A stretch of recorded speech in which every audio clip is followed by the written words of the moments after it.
Na aula de hoje, nós vamos estudar o que é a corrente elétrica. Vocês podem encontrar esse assunto no livro 11, das páginas 5 a 9.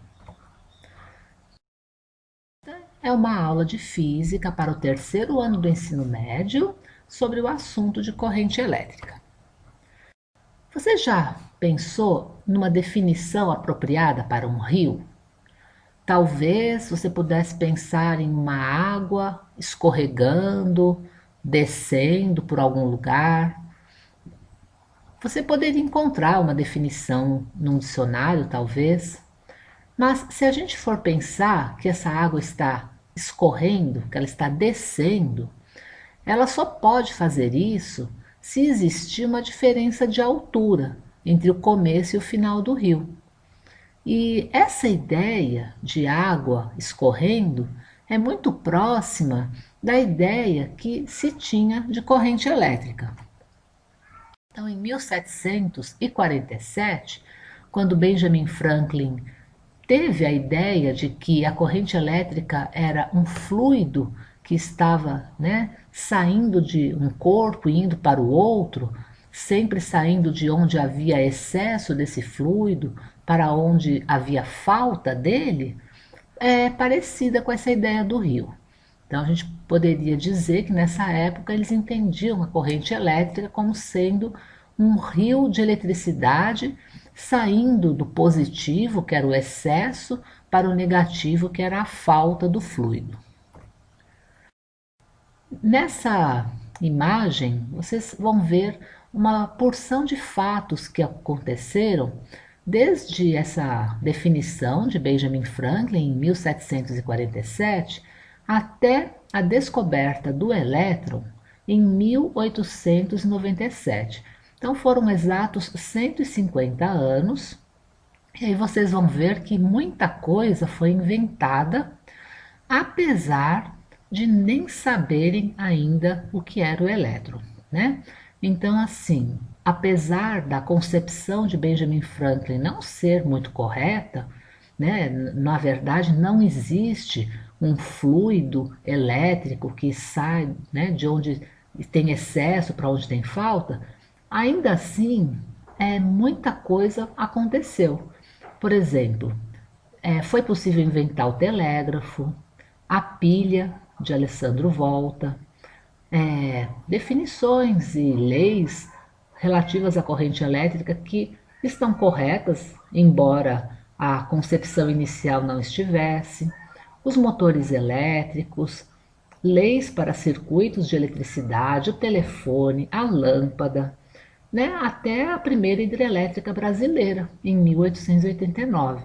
Tudo isso antes de de J.J. Thomson ter encontrado, né, o elétron pela primeira vez e ter concebido o primeiro modelo atômico, vamos dizer assim, da Idade Moderna.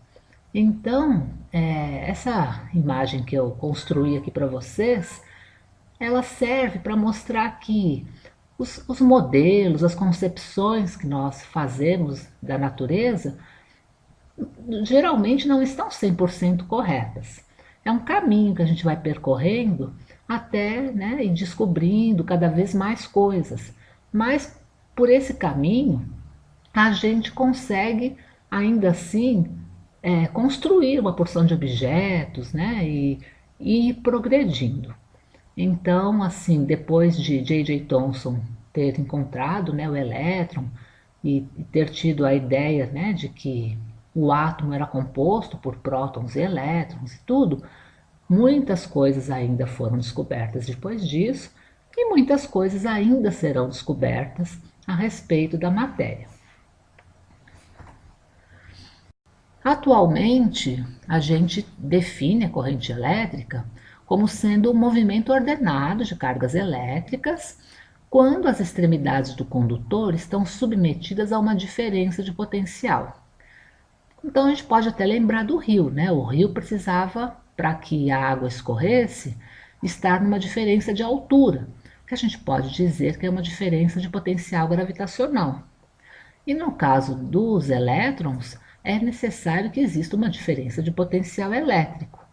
Então, o potencial elétrico de um lado tem que ser maior que do outro lado, de forma que os elétrons vão sair do potencial mais baixo e ir para o potencial mais alto, né? Poderia ser sair do negativo e ir para o positivo, ou sair do mais negativo e ir para o menos negativo. Essa é a movimentação que a gente chama, né, denomina corrente elétrica. É um movimento ordenado, porque os elétrons sempre estão se movendo. Agora, quando eles se movimentam sempre todos para o mesmo lado, nós dizemos então que é um movimento ordenado e isso sim é uma corrente elétrica. Esse movimento não é apenas de elétrons. A corrente elétrica não necessariamente deve ser um movimento de elétrons, pode ser um movimento de íons também. Então, por isso que a gente define como sendo um movimento ordenado de cargas elétricas. Agora vamos entender essa figura aqui. Então, como nós vimos, né, o que é a corrente elétrica? A definição que nós temos atualmente é que são os elétrons que saem do potencial negativo e se dirigem ao potencial positivo. Esse é o que é o sentido real da corrente elétrica. No entanto, como vocês viram, quando Benjamin Franklin definiu a corrente elétrica, ele achava que aquele fluido, né, que ele imaginava, saía de onde tinha mais para onde tinha menos. Assim, na concepção inicial, essa movimentação era no sentido oposto, né? Era da onde saía do mais e ia para o menos. E isso daí, né, como nós vimos, apesar, né, de não estar correto, foi a base para a construção de uma porção de aparelhos e tudo. E então, quando foi descoberto que não era assim, que era o contrário, na verdade, já tinha tanta coisa que tinha sido feita e leis e, né, que eles não quiseram mudar. Basicamente, eles achavam que essa ideia de que saía do mais e ia para o menos estava boa. Então, assim, ficou chamado, né, esse sentido como sendo o sentido convencional da corrente. E acabou que até hoje se usa isso na hora que vai se resolver algum circuito elétrico, embora se tenha consciência de que na verdade o que acontece é o contrário. Mas como isso não dá, na prática isso não dá diferença, né? A gente consegue resolver os problemas e fazer as coisas pensando dessa maneira, deixaram assim, né? Mas é importante que a gente saiba que na verdade é o elétron que sai do potencial menor e vai para o potencial maior, ok? Bom, agora, se a gente quiser quantificar a corrente elétrica, o que a gente tem que fazer? Né? Então, a gente tem que saber quanto de carga elétrica que está atravessando um determinado lugar. E aí a gente, para definir esse lugar, a gente diz que é uma área, né, de uma secção reta em um condutor. Então, quanto de carga que está atravessando aquela secção reta num intervalo de tempo. Para a gente saber a quantidade de carga, a gente só precisa multiplicar o número de elétrons que estão passando por ali, né, pela quantidade de carga de um elétron. Então é assim que a gente calcula a quantidade de carga. E essa quantidade de carga que atravessou a secção no intervalo de tempo é que a gente, né, define como sendo corrente elétrica também na hora de calcular. E essa quantidade de carga no sistema internacional a gente utiliza como unidade o coulomb e o tempo em segundos. Então, a gente pode dizer que uma certa quantidade de coulombs por segundo é a corrente elétrica. E essa coulombs por segundo também pode ser chamado de ampere, em homenagem a um cientista importante que fez alguns estudos sobre corrente elétrica. Então, né, com corrente elétrica, coulombs por segundo ou amperes. Muitas vezes a gente vai ter a informação da corrente elétrica dada em gráficos. A gente pode ter uma corrente elétrica constante, né? Pode ter uma corrente elétrica aumentando, diminuindo. E aí o gráfico vai mostrar para a gente, então, como que é a evolução da corrente elétrica no tempo.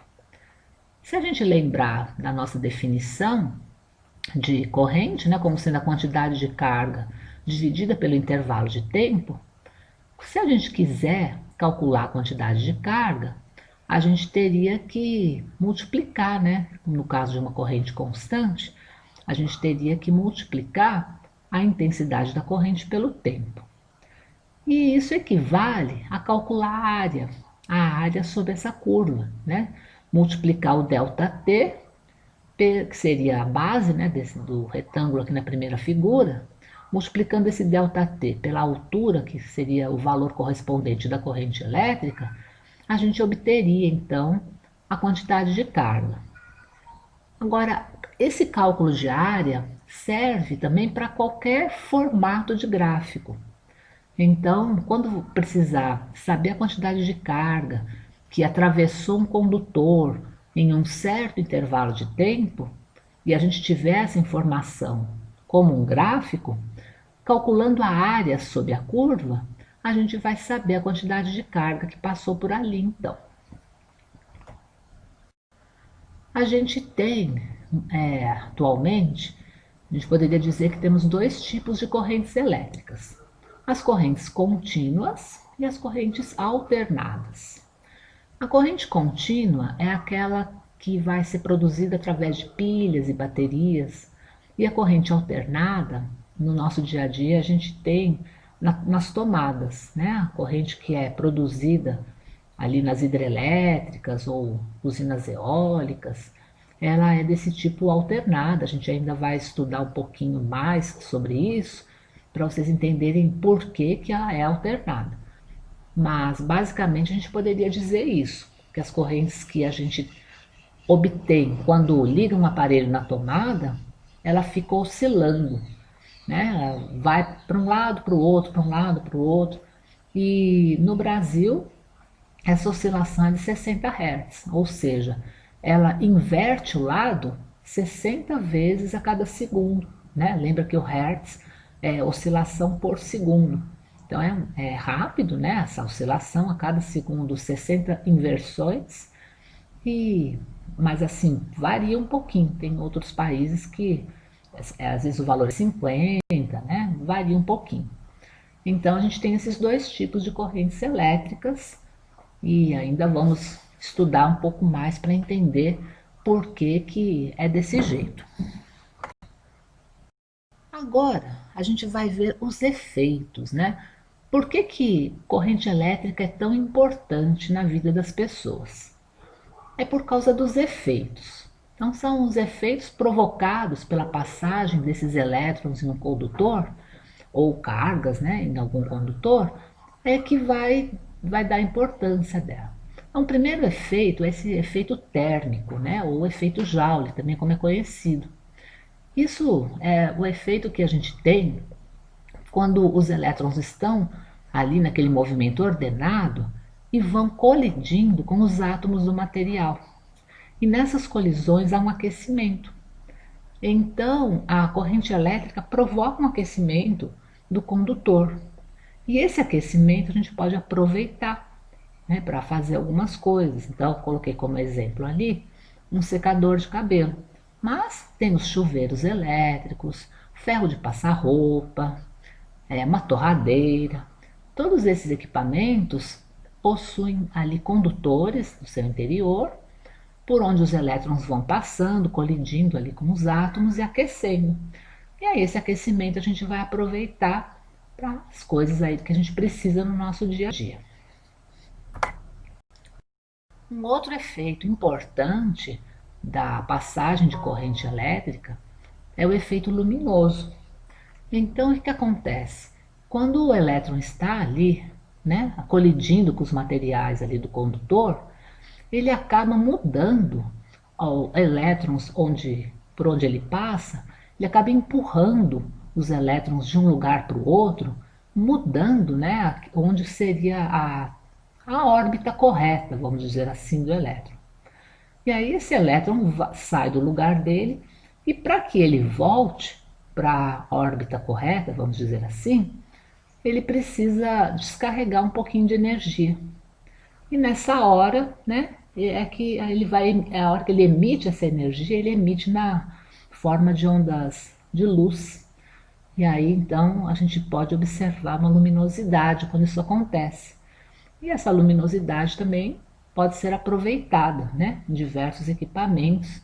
Então, todas as vezes que a gente observa uma luminosidade, é por esse motivo, né? Alguns elétrons foram deslocados e estão retornando à sua posição correta, eliminando ali, né, um pouquinho de energia na forma de luz.